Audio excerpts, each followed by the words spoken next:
Hi friends, அஸ்ஸலாமு அலைக்கும். இன்றைக்கி வீடியோவில் நான் ரொம்ப நாள் ஆசைப்பட்டு தேடிட்டு இருந்த ஒரு பொருளை மீஷோவில் பார்த்து ஆர்டர் பண்ணியிருந்தேன். அது சூப்பராக சேஃபாக டெலிவரி கொண்டு வந்திருந்தாங்க. அதோட அன்பாக்சிங் வீடியோ தான் பார்க்குறீங்க. இப்போ நீங்கள் என் கையில் பார்த்துட்ருக்கிறது ஃபுல்லாக செராமிக்கில் ரெடி பண்ண ப்ராடக்ட்டு, பட் சேஃபாக இருந்துச்சு. இதை நீங்கள் பார்க்குறப்போ உங்களுக்கு என்னென்னு ஏதாவது ஐடியா கிடைக்குமான்னு தெரியல. கப் அண்ட் பவுல் மாதிரி தானே இருக்குது. பட் இதில் இந்த மாதிரி சாம்பிராணி ஸ்டிக்ஸ்லாம் வரும். அதை ஃபயர் பண்ணி இது மேலே வச்சோன்னு சொன்னால் இதுலேருந்து வர அந்த ஸ்மோக் பார்க்குறதுக்கு பாலை அப்படியே சரிவாக பவுலில் ஊற்றுற மாதிரி இருக்கும். இது மாதிரி நிறைய நான் ஆன்லைனில் பார்த்துருக்கேன்.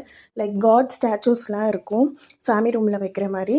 நான் அதெல்லாம் யூஸ் பண்ண முடியாததுனால நம்மளுக்கு ஏற்ற மாதிரி ஏதாவது யூனிக்காக இருக்கான்னு ட்ரை பண்ணிகிட்ருக்கிறப்ப தான் இது என் கண்ணில் மாட்டிச்சு. அஃபோர்டபுள் ப்ரைஸ் தான் கூட. மீஷோவில் தான் வாங்கியிருந்தேன். உங்களுக்கு இது பிடிச்சிருந்துச்சின்னு சொன்னால், இது மாதிரி நீங்கள் வாங்கணும்னு சொன்னால் நான் கமெண்ட் பாக்ஸில் இதோட ஐடி நம்பர் தரேன். நீங்களும் வாங்கி பாருங்கள். உங்களுக்கு இந்த வீடியோ பிடிச்சிருந்தா லைக் பண்ணுங்கள். தேங்க்யூ ஃபார் வாட்சிங் ஃப்ரெண்ட்ஸ். பாய்.